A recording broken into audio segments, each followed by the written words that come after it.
La haula wala quwwata illa billah. Rekan-rekan sekalian di NU Online yang dimuliakan Allah Subhanahu wa taala.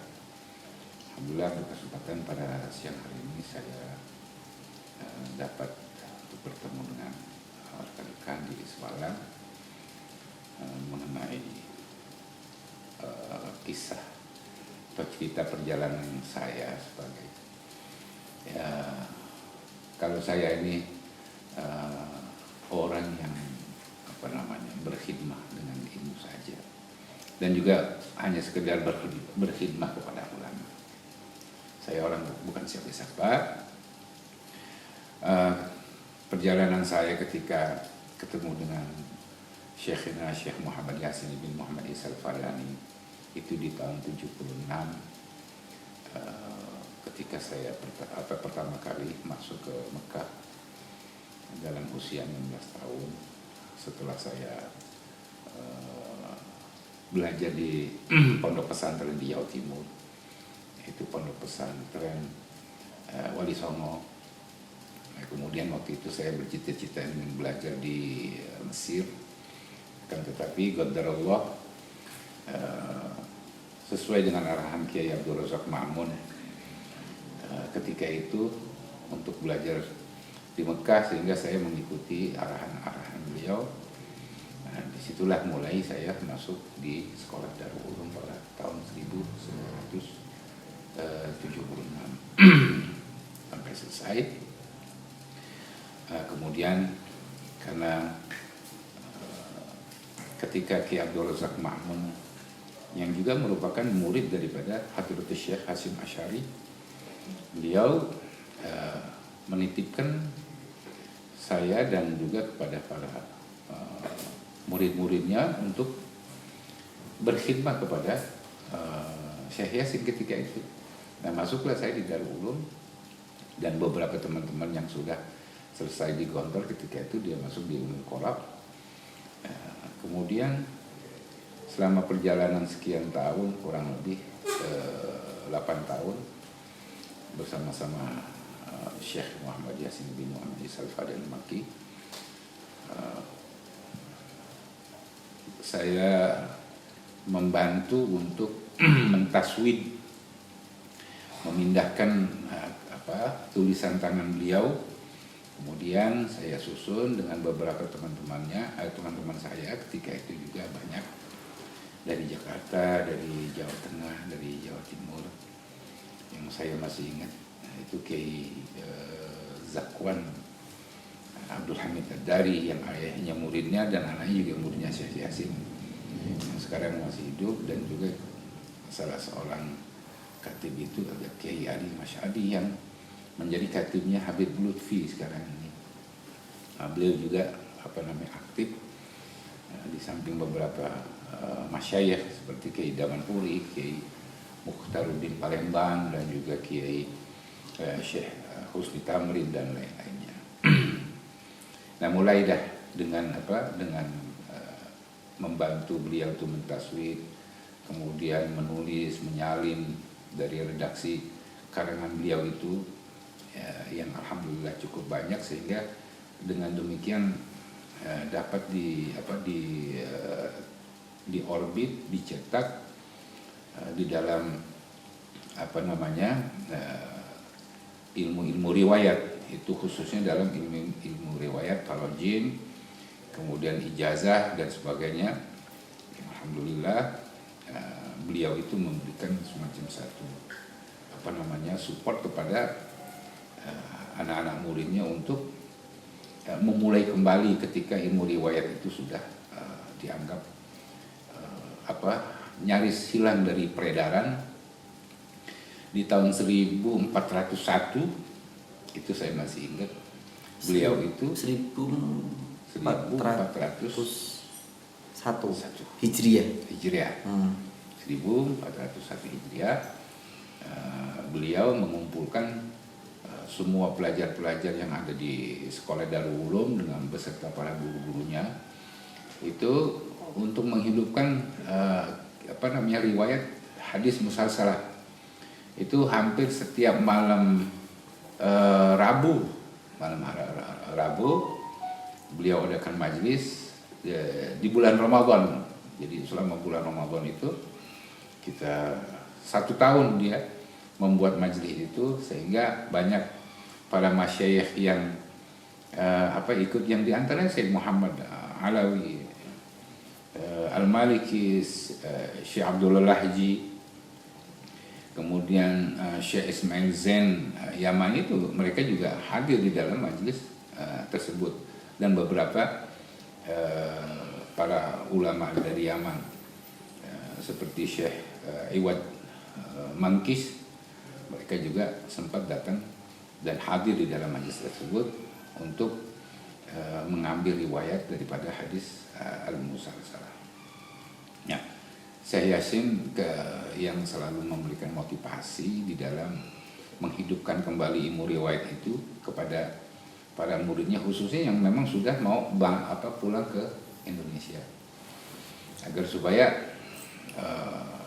ilmu-ilmu riwayat, ilmu-ilmu hadis musalsalah itu, riwayat ijazah itu jangan sampai redup dan mati, karena pengalaman beliau itu ketika beberapa kali beliau ke Indonesia dan menanyakan kepada para masyayikh yang memang jauh lebih sepuh dari beliau, ketika ditanya riwayat antum yang antum dapat dari si fulan ditulis enggak, sehingga hilang, ya, hilang. Ada beberapa guru seperti itu, maka dia berpikir kenapa kok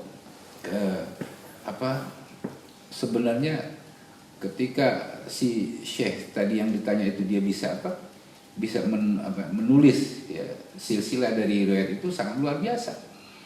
Mungkin boleh dikatakan orang-orang Indonesia itu punya riwayat dan sanad yang cukup hebat, cukup tinggi. Akan tetapi disayangkan orang kita itu kurang rajin menulis, mengarang, sehingga banyak sekali yang dilupakan. Saya ambil contoh, ada beberapa guru, di antara Kiai Idris Kamali itu. Oh iya, Idris Kamali. Ya. Beliau itu dia ingat guru-gurunya, tapi enggak dicatat. Dan beliau itu lebih sepuh dari Syekh Yasin. Ya. Artinya beliau itu sebenarnya punya sanad yang luar biasa tingginya. Maka saya dapat sanad itu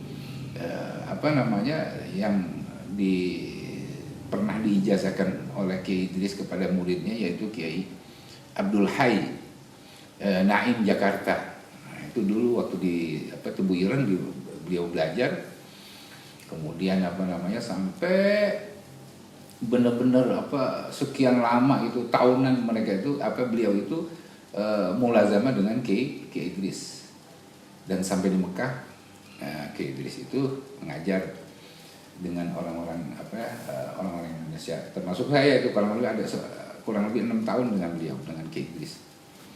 Ya. Jadi pengalaman itulah Syekh Yasin itu termotivasi, ya, untuk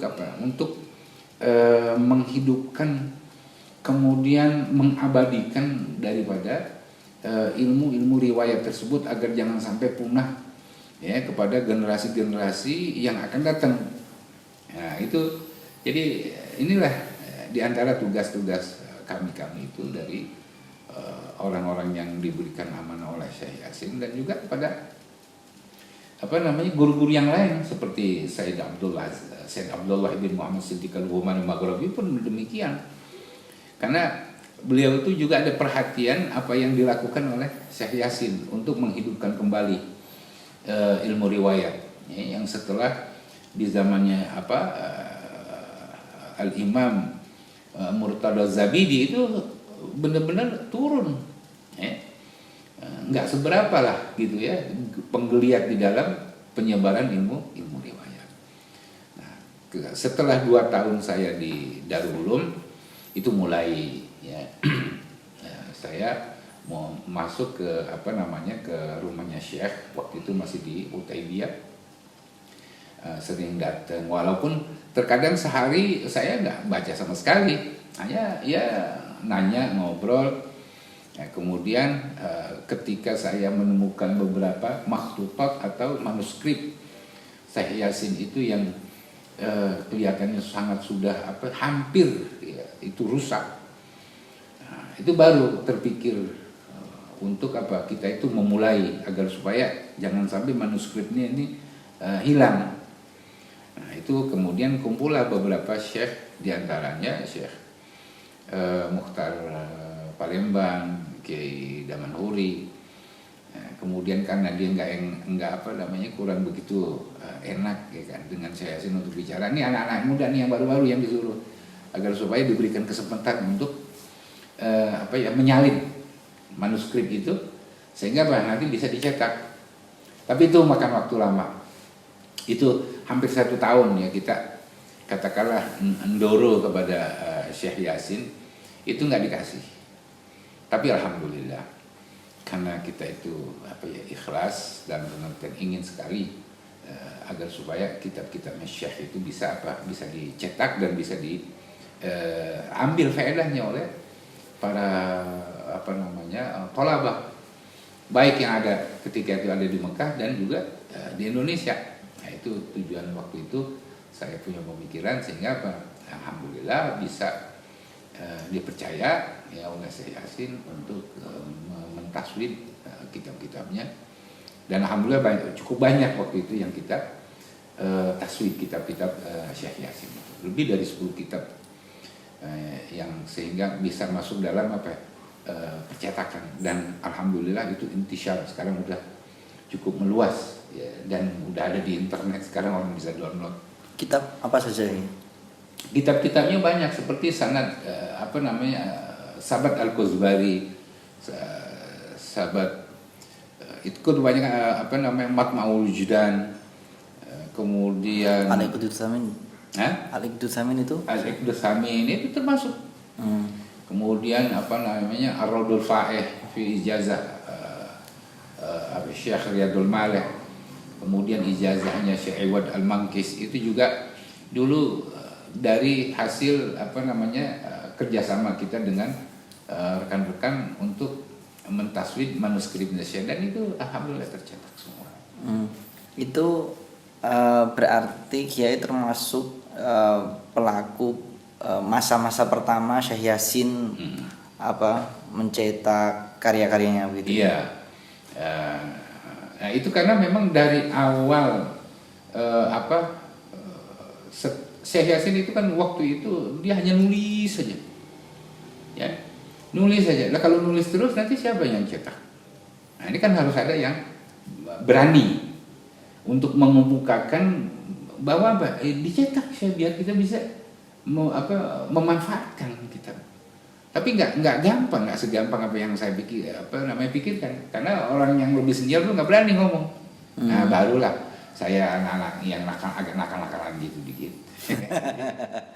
Disuruh untuk apa? Untuk mengajukan itu permohonan kepada Syekh agar supaya diberikan kepercayaan ya untuk mentaswid manuskripnya dia. Tapi ya alhamdulillah ya akhirnya dia percaya.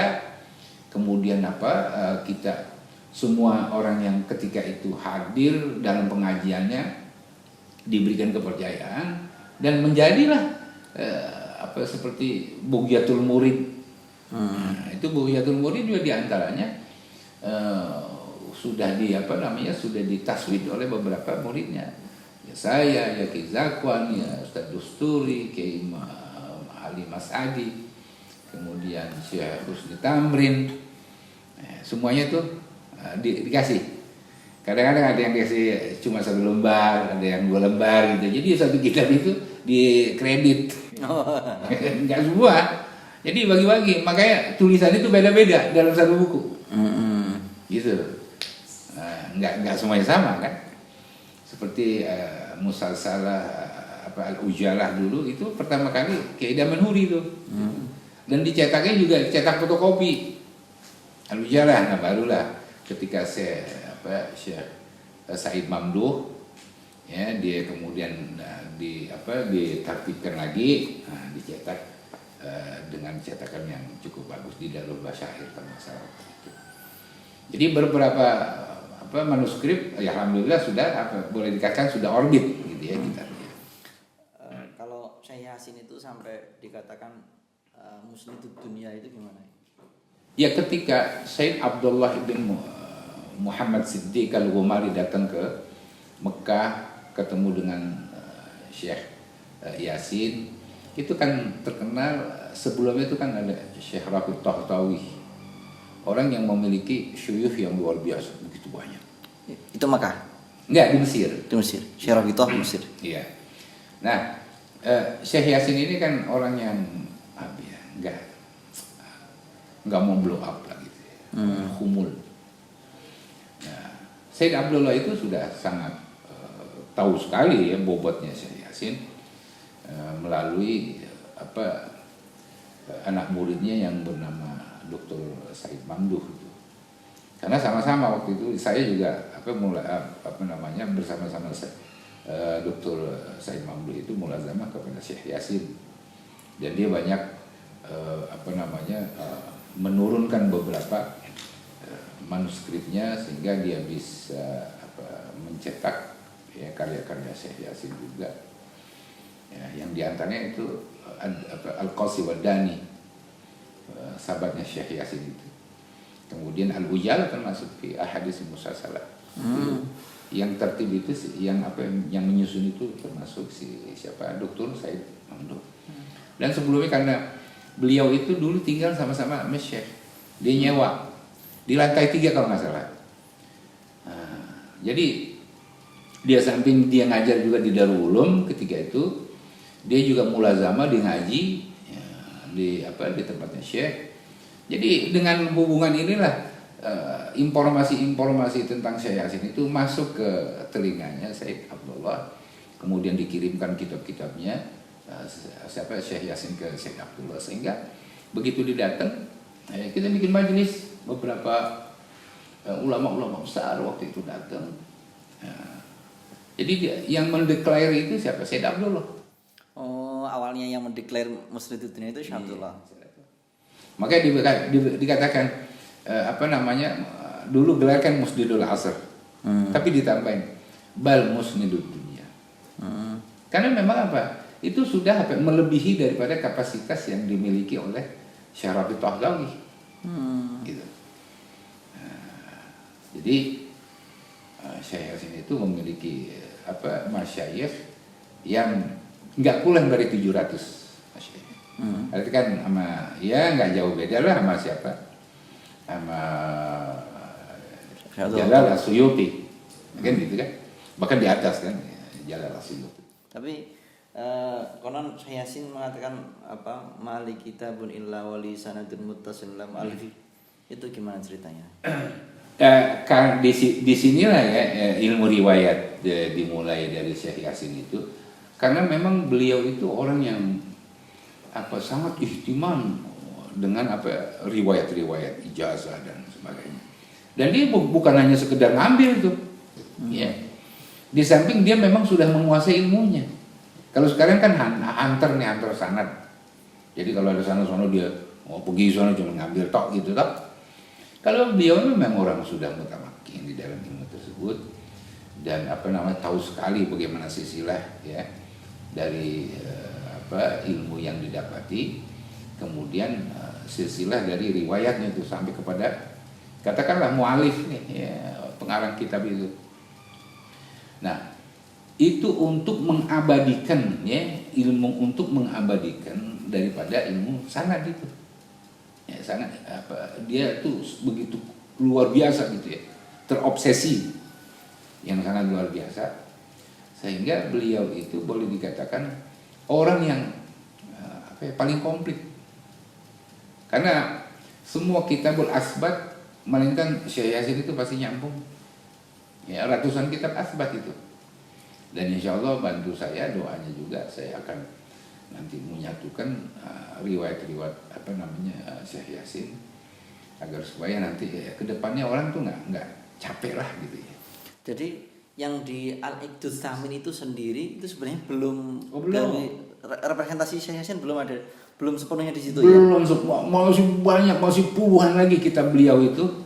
Nah itulah uniknya beliau itu mengarang kitab. Jadi boleh dikatakan ya sedikit-sedikit gitu Tapi kalau disatukan, oh luar biasa, menjadi puluhan jilid. Jadi Al-Iqdul Samin itu masih sebagian kecil. Ya, yang kita katakan sebagai ijazah amma itu sebenarnya belum amma-amma banget. Belum semuanya.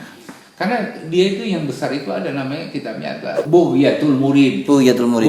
Ya. Bughyatul itu yang terbesar. Oh ya, Al-Iqdul Farid ya, yang dapat Al-Iqdul Farid. Ya, itu saya yang di internet itu punyanya Kiai Sa'al Mahfuz itu. Ya, betul. Itu. Ya, dan itu ada tulisan tangannya Syekh Yasin juga. Nah, jadi Bughyatul Murid itu ada dua di dalam kitab itu, ada di dalam ilmu riwayat wal asanid, dan juga ada ilmu mengenai masalah musalsalat itu, ijazah musalsalahnya. Yang di bahasa hal itu kan yang khusus musalsalat. Yang dicetak di Bughyatul Murid itu musalsalnya. Oh gitu. Ya, itu yang diadakan pada tahun 1401 di Darul Ulum.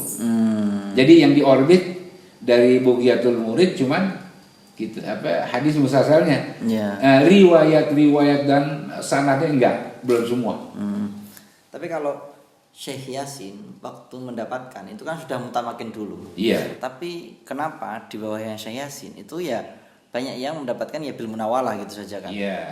Kenapa segampang itu menjadi segampang itu gitu ya? Ya, saya melihat begini. Untuk memelihara ya daripada lenyapnya ilmu riwayat ini, kan kalau dia mau belajar dulu nanti orang yang udah mati kan nggak dapat lagi sanad. Ambil aja dulu sanadnya kan gitu. Cuman kan ini karena terkadang juga setelah orang itu dapat sanad itu malas belajar. Ya. Nah, ini juga satu kesalahan besar sebenarnya. Jadi dua-duanya harus belajar di riwayahnya juga dan belajar riwayahnya. Gitu. Nah, sehingga apa? Sehingga kita itu punya dua dasar di dalam keilmuan kita. Ada apa? Ada sisi diroyahnya, ya kan? Ada sisi riwayah. Kalau saya nggak salah ingat, saya pernah baca sanad saya itu dari guru saya yang dari Syekh Yasin itu memang ada penjelasan jika ada misalnya ta'arud baina riwayah wa diroyah muqaddam ad-diroyah, bagaimana? Oh iya. Riwayat itu kan cuma istilahnya itu penyampaian silsilah riwayat saja kan, ijazah kan gitu ya. Nah tentunya kalau kita ilmu itu adanya di diroyah, bukannya di riwayat saja. Yang lebih penting itu diroyah, karena diroyah itu kan kita itu membahas ilmu secara spesifik. Kalau riwayat kan cuma baca dengerin dasar ijazah kan. Tapi pemahaman diroyah itu atas riwayat tidak ya? Apa nih? Pemahamannya diroyah itu kan perlu digiring pemahamannya melalui riwayat, bukan begitu? Iya, kedua-duanya kan saya katakan. Kedua-duanya itu menjadi harus sinergi antara diroyah dan riwayat. Nah, jangan sampai salah satu ini menjadi terputus. Diroyah terputus, kita nggak ada nggak ada riwayat, repot. Kemana kita intisab ilmu itu? Terputus kan? Ya. Begitu juga riwayat, hanya sekedar riwayat, tapi dia nggak ngerti ilmu ini. Malah lebih parah lagi.